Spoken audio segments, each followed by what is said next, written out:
Movie के first part में हमने देखा था कि रॉक्सी की आंखों के सामने ही रॉक्सी का फादर उसकी माँ को जान से मार डालता है और रॉक्सी को गांव भिजवा देता है।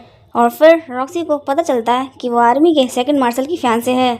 और ये बात जानकर अपनी माँ की मौत का बदला लेने के लिए वो किस तरह से आर्मी के मार्शल को अपनी उंगली पर नचाती है। और मूवी पार्ट फर्स्ट का लिंक डिस्क्रिप्शन में दिया हुआ है। Now part 2। और अब मार्शल रॉक्सी को जियांग के ऊपर गोली चलाने को बोल रहा होता है और रॉक्सी बैक करते हुए उससे कह रही होती है, इसे जाने दो, ये तुम्हारा दुश्मन नहीं है। और मार्शल कहता है, तुम्हें कैसे पता ये मेरा दुश्मन है या फिर नहीं। और फिर गोली चल जाती है और रॉक्सी कहती है, प्लीज इसे जाने दो। और मार्शल कहता है, जाने दो ठीक है, लेकिन पहले मुझसे शादी करके तुम मेरी बीवी बनो। क्योंकि मार्शल रॉक्सी से बहुत ज्यादा प्यार करने लगा है। और अब शोर सुनकर जिंसिया आती है और अपने भाई को बातें सुनाते हुए रॉक्सी को छुड़ाती है। और मार्शल इससे कहता है, वापस अपने रूम में जाओ। और जिंसी से कहती है, नहीं भाई, इस बार नहीं, मैं आपको भाभी को नुकसान नहीं पहुंचाने दूंगी। और जिंसी मार्शल को बहुत ही ज्यादा बातें सुना रही होती है, लेकिन मार्शल बहुत ही ज्यादा शांत खड़ा हुआ था। और ये सब कुछ देखकर मार्शल के जूनियर को शौक लग रहा होता है, क्योंकि मार्शल कभी भी किसी की नहीं सुनता। और अपने मन में कह रहा होता है, मार्शल तो कभी भी किसी की इतनी नहीं सुनते, लेकिन पता नहीं क्यों इन दोनों औरतों के सामने हार जाते हैं। क्योंकि मार्शल दूसरों के लिए चाहे कितना भी क्रूर हो, वो अपनी छोटी बहन और रॉक्सी दोनों से ही बहुत ज्यादा प्यार करता है। और फिर जिंसी अपने भाई को मन भर के बातें सुनाकर रॉक्सी को यहाँ से लेकर चली जाती है। और अब रॉक्सी भांप लेती है कि जिंसी बहुत ही सीधी सादी और भोली भाली है। और इसी बात का फायदा उठाकर जिंसी से चिपक जाती है और जिंसी से कह रही होती है, चिंता मत करो भाई, तुम्हें कुछ नहीं करेंगे। और रॉक्सी से कहती है, मुझे अपनी परवाह नहीं है, मेरा भाई मुझे मेरे मास्टर के कहने पर यहाँ सिर्फ देखने आया था। और जिंसी कहती है, तुम उसी आदमी की बात कर रही हो जो नीचे हॉल में था। और रॉक्सी कहती, हाँ। और फिर जिंसी कहती, चिंता मत करो, मेरे होते हुए उसे कुछ नहीं होगा। और फिर अपने भाई की सरकारी मोहर चुराकर जियांग को छुड़ाने के लिए आती है। और जिंसी को देखकर जियांग कहता है, ये कौन है। और रॉक्सी से बताती है कि ये मार्शल की छोटी बहन है। और जियांग को छुड़वाने के बाद रॉक्सी जिंसी को ही बेहोश करके यहाँ छोड़ देती है। मगर जियांग को जिंसी के लिए बुरा लग रहा होता है और वो उससे माफी मांग रहा होता है। और रॉक्सी इससे कहती है, चिंता मत करो, उसे कुछ नहीं होगा, चलो यहाँ से। और जियांग को जल्दी से इस शहर से भागने के लिए बोल रही होती है, लेकिन तभी मार्शल अपने आदमी के साथ यहाँ पर आ जाता है और इन दोनों को घेर लेता है। और रॉक्सी इससे बैक करते हुए कह रही होती है, प्लीज मेरे भाई को जाने दो।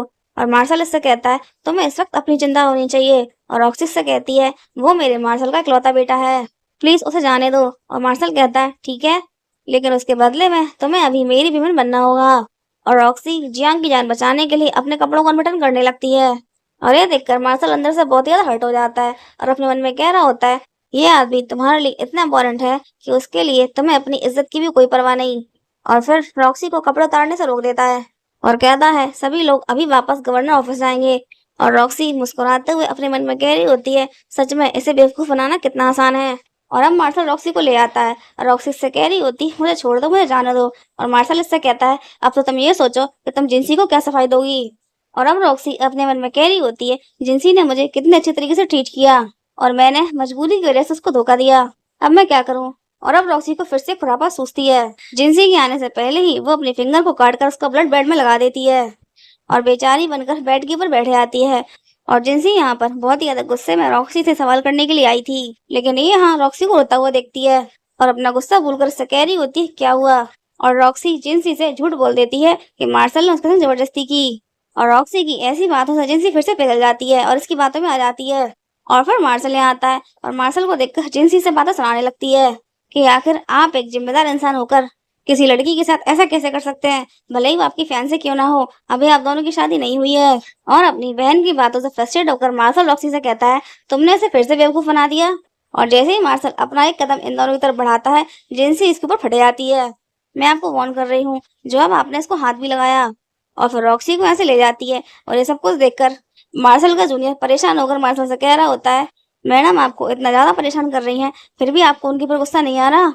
और मार्शल इससे कहता है, तुम नहीं समझोगे, ये तो पति पत्नी के बीच का प्यार है। और मार्शल का जवाब सुनकर जूनियर की बोलती बंद हो जाती है। और अब रॉक्सी अपना बदला लेने के लिए और मार्शल को पूरी तरह बस में करने के लिए मेड को बोलकर मार्शल की शर्ट मंगाती है और मेड से कहती है कि मार्शल को भी बुला देना। और मेड मार्शल को बुलाकर लाती है और उसे कह रही होती है, मिस वैन रॉक्सी ने आपको यहाँ माफी मांगने के लिए बुलाया है। और रॉक्सी मार्शल की शर्ट पहन रही होती है और मार्शल इससे कह रहा होता है, तुम खुद मेरे सामने आओगी या फिर मैं तुम्हें आकर पकड़ लूं। और अब रॉक्सी मार्शल की शर्ट पहनकर उसके सामने आती है और ये देखकर मार्शल इसको अपने पास बुलाता है। और अब रॉक्सी मार्शल के पास आती है और मार्शल इससे कह रहा होता है, आखिर तुमने मेरे कपड़े किससे पूछकर पहने। और रॉक्सी कहती है मेरे कपड़े गीले हो गए थे, इसीलिए मैंने मार्शल की शर्ट उधार ले ली। और फिर हंसते हुए मार्शल कहता है तुम्हारी और जिंसी की तो बहुत बनती है ना, फिर तुमने उसके कपड़े ना पहनकर मेरे कपड़े क्यों पहने। और रॉक्सी कहती है ठीक है, अगर मार्शल नहीं चाहते कि मैं इनके कपड़े पहनूं तो मैं उतार देती हूँ। और अब मार्शल इसका हाथ पकड़ लेता है और इससे कह रहा होता है अब ये सब कुछ यहीं नहीं रुकेगा। और मार्शल बहुत ही ज्यादा सीरियस हो रहा होता है और इसी बात का फायदा उठाकर रॉक्सी जल्दी से इसकी चिन पकड़ के इसको किस कर लेती है। और फिर मार्शल इससे कहता है क्या बस यही तुम्हारा माफीनामा है। और अब रॉक्सी इसे सोफे के ऊपर धक्का दे देती है और फिर इसके ऊपर चढ़ के बैठ जाती है और इसे किस करने लगती है। और आज रात ये दोनों इंटीमेट हो जाते हैं और फिर रॉक्सी विंडो पर खड़े होकर बदला लेने के बारे में सोच रही होती है। और मार्शल पीछे से आकर उसको पकड़ लेता है जो कि दोबारा से फुल रोमांस के मूड में था। और अब मार्शल रॉक्सी से कह रहा होता है कल रात तुमने खुद आगे बढ़कर खुद को मेरी बाहों में फेंक दिया, और अब ये मत कहना कि तुमने सब कुछ इसलिए किया क्योंकि तुम मुझसे प्यार करती हो और मैं कोई बेवकूफ हूँ जिसे ये सब कुछ समझ में नहीं आएगा। और अब बताओ तुमने सब कुछ क्यों किया। और अब रॉक्सी मार्शल की बातें सुनकर इसको साफ साफ कह देती है वैन फैमिली की बर्बादी। और फिर रॉक्सी की बात सुनकर मार्शल कहता है तुम्हें लगता है तुम्हारी इस डिमांड के लिए एक रात काफी है। और मार्शल के मुंह से ऐसी बात सुनकर रॉक्सी जल्दी से इसको पीछे से पकड़ लेती है और फिर से इसे सेड्यूस करते हुए कहती है मैं तुम्हें सारी रातें देने के लिए तैयार हूँ। और फिर ये दोनों फिर से इंटीमेट हो जाते हैं और रॉक्सी के क्लोज आने की वजह से मार्शल आज बहुत ही ज्यादा खुश था। और नैन्सी भी इस चीज को नोटिस करती है कि भाई आज कुछ ज्यादा ही खुश है। और अब मार्शल का जूनियर वैन फैमिली की सारी हिस्ट्री निकाल कर लाता है और मार्शल को बताता है मैडम की माँ जियांग फैमिली की इकलौती बेटी थी जिनका मेडिकल का बिजनेस था। और जब उन्होंने अपने दूसरी बेटी को जन्म दिया तब मिस्टर बेन ने उन्हें बहुत ही ज्यादा मारा, इतना कि उनकी जान चली गई। और उनके मरने के बाद उनकी सारी प्रॉपर्टी अपने नाम पर करवा ली और मैडम को गांव भिजवा दिया। और अब सारी बातें जानकर मार्शल को समझ में आ जाता है कि रॉक्सी ने कितना झेला है और वो ये सब कुछ क्यों कर रही है। और मार्शल और रॉक्सी का रिश्ता भी रॉक्सी के नाना ने ही तय किया था। और अब मार्शल रॉक्सी को वैन मैन से लेके आता है और रॉक्सी से कह रही होती है आखिर तुम मुझे क्यों लेके आए हो।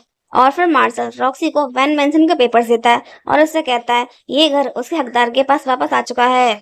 और यहाँ घर के अंदर मिस्टर वैन जी को पूरी तरीके से कोड़ों से मार रहा होता है। और अब ये दोनों माँ बेटी आती हैं और वैन जी को बचाते हुए मिस्टर वैन से कह रही होती है आखिर आप इसे क्यों मार रहे हैं। और मिस्टर वैन कहता है इसी नालायक से पूछो, ये नालायक ये घर जुए में हार गया है।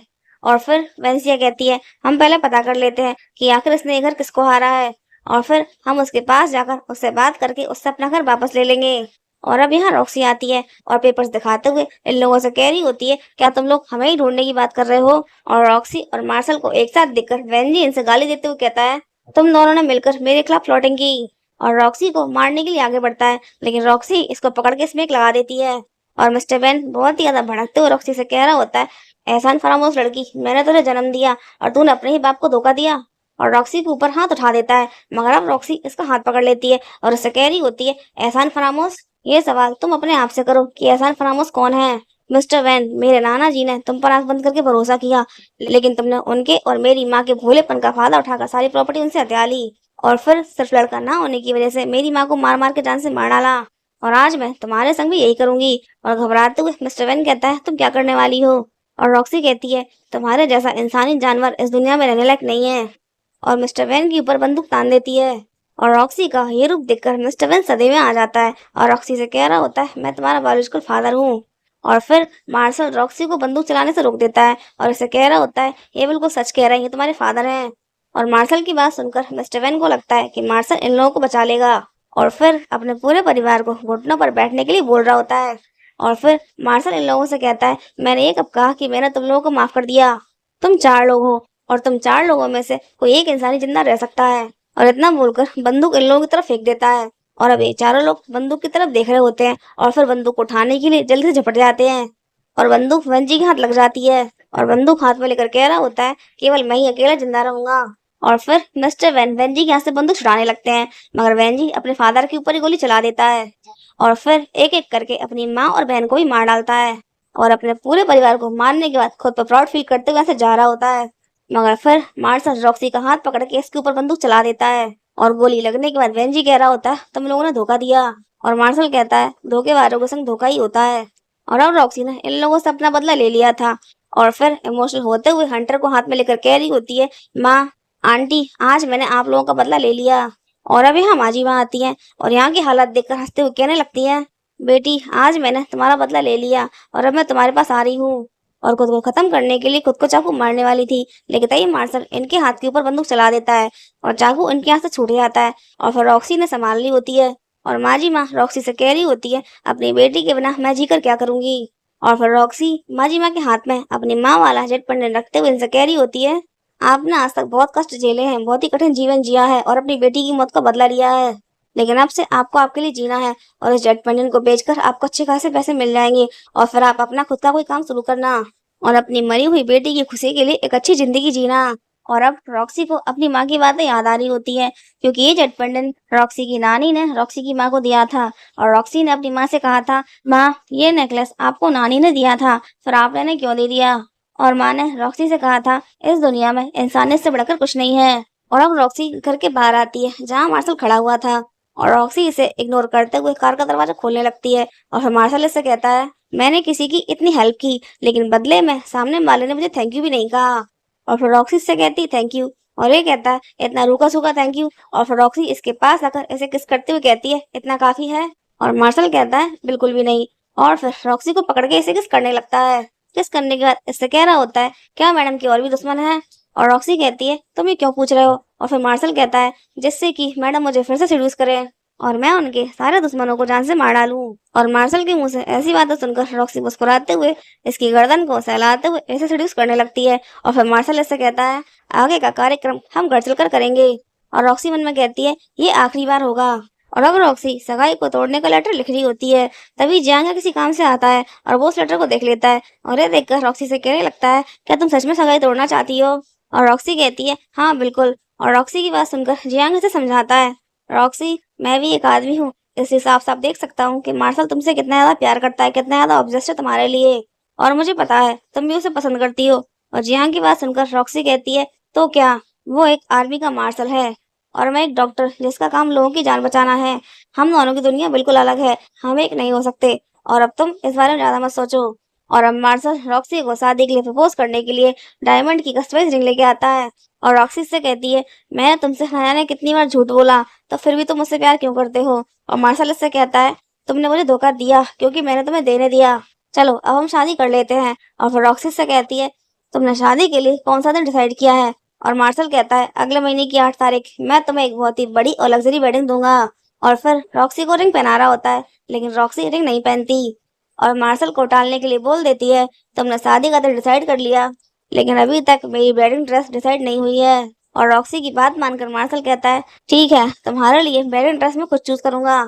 और अब जिंसी रॉक्सी को मार्केट लेके जा रही होती है और मार्शल जिंसी से कहता है, मैं तुम दोनों का मार्केट छोड़ दूंगा और मेरी कुछ फाइलें रूम में रह गई है, तुम जल्दी से जाकर ले आओ, हम तुम्हारा यहीं वेट करेंगे। और जैसे ही जिंसी फाइलों को लेने जाती है, ये जल्दी से रॉक्सी को यहाँ से लेकर भाग जाता है। और अब जिंसी फाइलों को लेकर आती है और देखती है कि मार्शल यहाँ से भाग चुका है और ये देखकर चिढ़ते हुए मार्शल को गालियां दे रही होती है। और मार्शल रॉक्सी के साथ कुछ वक्त बिताना चाहता था, इसीलिए यहाँ पर आया था, लेकिन तभी कुछ लोग इन पर हमला कर देते हैं और यहाँ पर गोलियां चल जाती हैं। और फिर मार्शल और रॉक्सी इन दोनों से मुकाबला करते हैं और जैसे तैसे बचते बचाते यहाँ से निकल जाते हैं। और अब मार्शल रॉक्सी से कह रहा होता है, फ्यूचर में मैं हर समय तुम्हारे साथ नहीं रह पाऊंगा, इसीलिए तुम्हें ड्राइविंग और खुद को सेव करना सीखना होगा।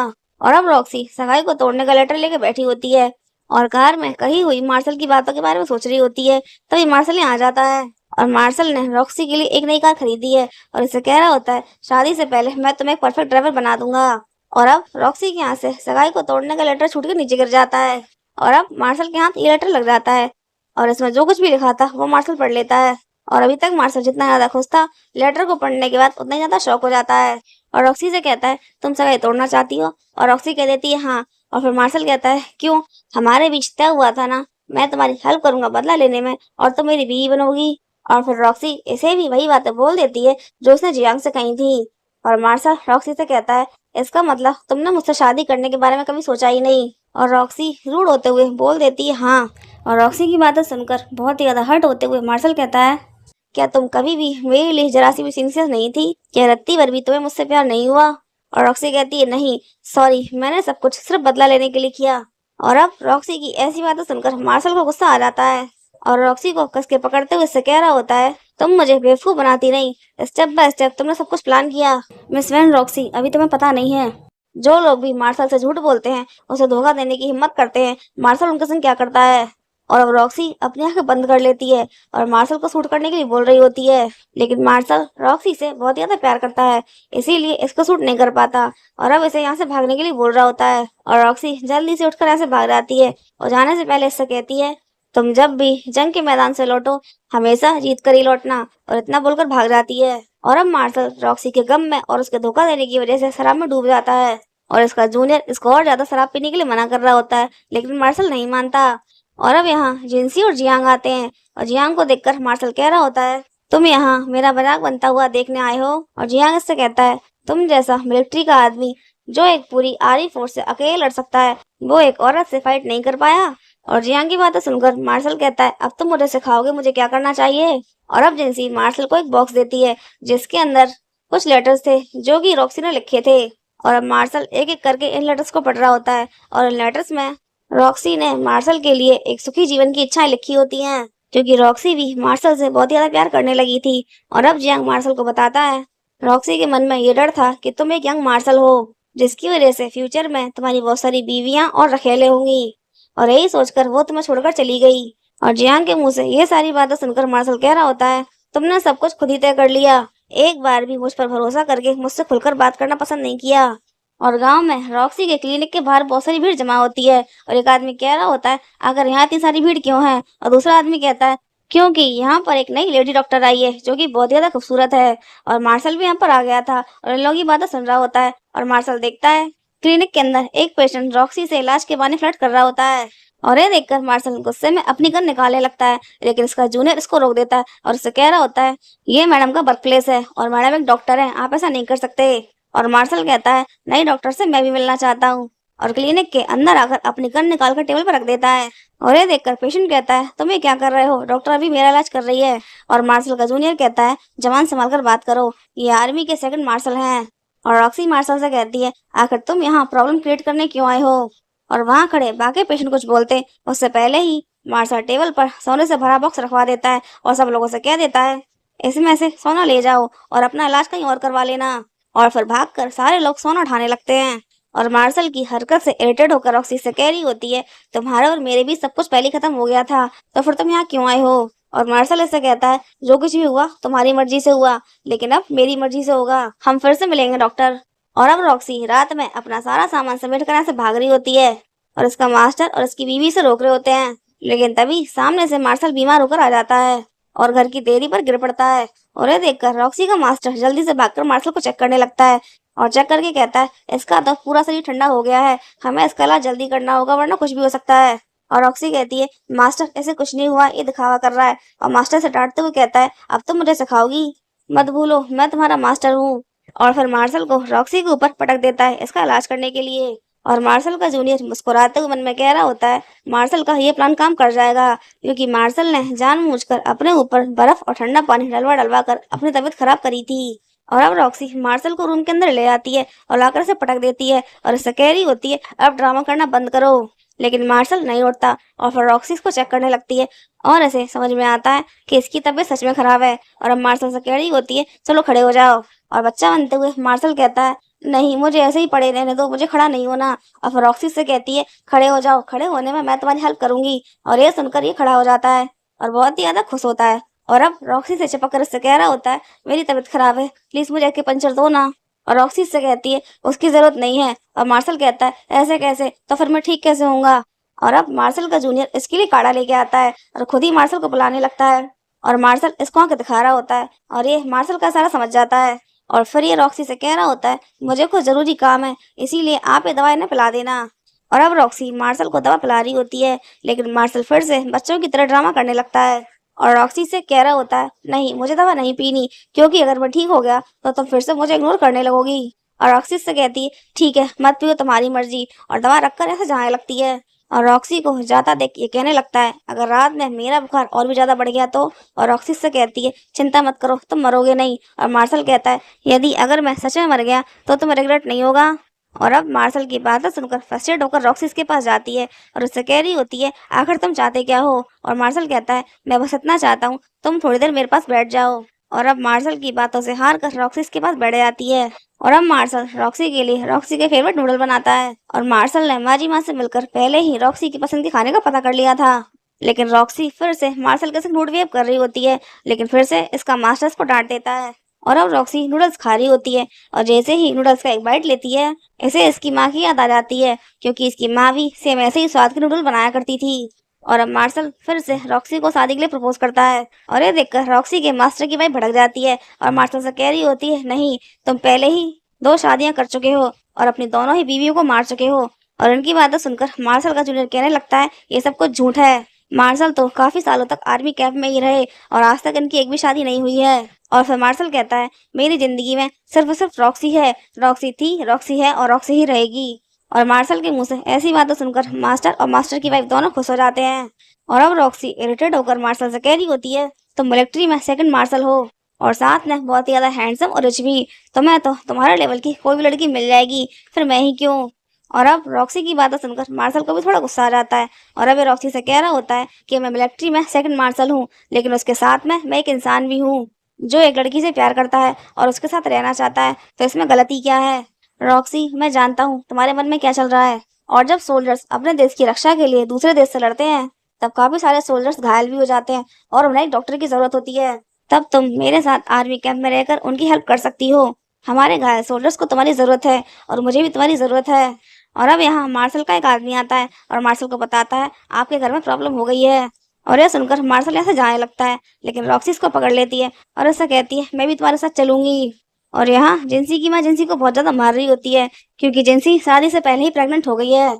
और अब मार्शल और रॉक्सी भी आ जाते हैं और ये सब कुछ देखकर अपनी माँ से कह रहे होते हैं, आखिर आप ये सब कुछ क्यों कर रही हैं। और माँ मार्शल को सब कुछ बता देती है और जिंसी को बहुत ही ज्यादा बातें सुना रही होती है और उससे कह रही होती है, इस जैसी चरित्रहीन लड़की मेरी बेटी नहीं हो सकती। और अब कौन सा आदमी होगा जो इसके संग शादी करेगा, क्योंकि अब इसमें और एक बाजारू औरत में कोई फर्क नहीं रहा।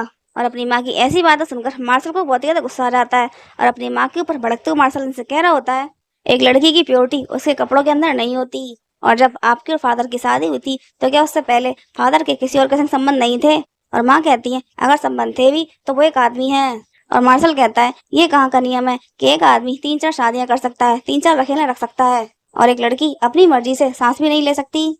और यदि आपको जिंसी के साथ रिश्ता नहीं रखना है तो मत रखिए, लेकिन ये मेरी बहन है और हमेशा रहेगी। और अब रॉक्सी जिंसी से पूछ रही होती है, आखिर सब कुछ कैसे हो गया। और जिंसी रॉक्सी को बताती है, पार्टी वाले दिन उसने मेरे से ट्रिक प्ले की, मेरी ड्रिंक में ड्रग मिला दिया और मैं उसके झांसे में आ गई।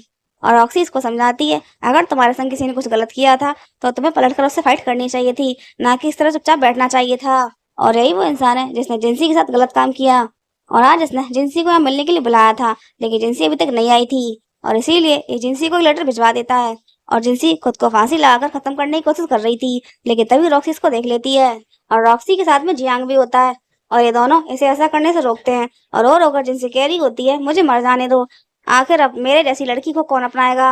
और जिनसी की बातें सुनकर जियांग तुरंत अपने घुटनों पर बैठ जाता है और जिनसी से कहता है, मैडम जिनसी, अगर आप बुरा ना माने तो मैं आपका हाथ थामने के लिए तैयार हूँ। मैं पैसों में लू खानदान के बराबर नहीं हूँ, लेकिन जिंदगी भर आपका साथ निभाऊंगा और आपका ख्याल रखूंगा।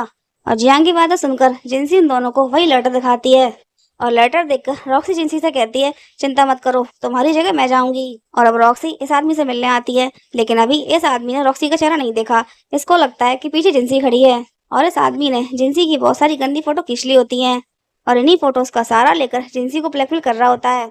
और रॉक्सी को जिंसी समझकर कह रहा होता है, अगर तुमने मेरी बात नहीं मानी तो ये फोटो सिटी के हर घर में पहुंच जाएंगी। और अब ये पलट के देखता है और देखता है कि यहाँ पर जिंसी नहीं बल्कि रॉक्सी है और रॉक्सी से कहती है, बताओ तुम्हें क्या कीमत चाहिए।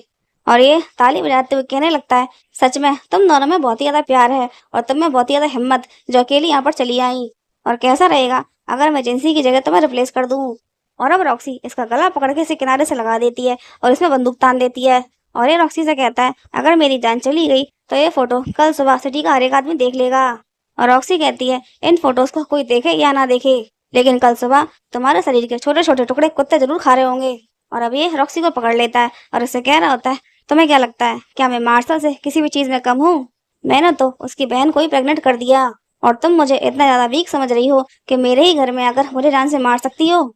और अब मार्शल भी अपने आदमी के साथ यहाँ आ जाता है और मार्शल को देखकर यह आदमी रॉक्सी की गर्दन पर चाकू लगा देता है और मार्शल से कहता है, अपने हथियार नीचे डाल दो वरना भी इसकी गर्दन काट दूंगा। और फिर रॉक्सी अपने कंधे पर गन लगा लेती है और ये देखकर यह आदमी कह रहा होता है, आखिर तुम क्या कर रही हो। और रॉक्सी इससे कहती है, तुम बहुत ही ऊंचे खानदान से हो ना, तो तुम्हें इतना तो पता ही होगा, मेरे हाथ में जो गन है उससे निकली बंदूक की गोली एक बार में 2 लोगों को खत्म कर सकती है। और जैसे ही मैं खुद को शूट करूंगी, मेरे साथ साथ तुम भी मारे जाओगे। इसीलिए अब तुम अपने आदमियों से बोलो कि हथियार डाल दें। और अब ये बेवकूफ इंसान रॉक्सी की बातों में आकर रॉक्सी को खुद से दूर धक्का दे देता है और फिर तुरंत रॉक्सी पलटकर इसको शूट कर देती है। लेकिन मार्शल रॉक्सी को रोकना चाह रहा था और फिर दौड़कर रॉक्सी के पास आता है, लेकिन तभी फिर से गोली चल जाती है और रॉक्सी को बचाते हुए ये गोली मार्शल को लग जाती है। और गोली मार्शल के दिल के पास लगी थी, इसीलिए डॉक्टर साफ साफ बोल देता है, मैं गोली नहीं निकाल सकता। और रॉक्सी कहती है, ये गोली मैं निकालूंगी। और फिर मार्शल से कहती है, तुम बस एक बार ठीक हो जाओ, फिर हम दोनों शादी करेंगे। और फिर रॉक्सी मार्शल की गोली एक ही बार में निकाल देती है और ये देखकर डॉक्टर की आंखें बाहर आ जाती हैं। और अब मार्शल को होश आ जाता है और मार्शल को होश में आते देखकर रॉक्सी दौड़ कर आती है और इसके गले लग जाती है और इससे कह रही होती है, मैं तो डरी गई थी कि आज के बाद मैं तुम्हें दोबारा कभी नहीं देख पाऊंगी। और मार्शल इससे कहता है, अब तुम मेरी बात मानने को तैयार हो ना। और रॉक्सी कहती है, ये तुम्हारी परफॉर्मेंस पर डिपेंड करेगा। और अब मार्शल सोकर जगता है और देखता है कि रॉक्सी उसके बिस्तर में नहीं है और ये देखकर ही डर जाता है। इसको लगता है कि रॉक्सी फिर से उसको छोड़कर चली गई है और घबराते हुए रॉक्सी को आवाज देने लगता है और आवाज देते देते नीचे आता है और रॉक्सी को नीचे खड़ा देखता है और ये देखकर बहुत ही ज्यादा खुश हो जाता है। और इसी के साथ मूवी की हैप्पी एंडिंग हो जाती है। अगर आपको मूवी पसंद आई हो तो please like, subscribe, comment and share. Thank you for watching.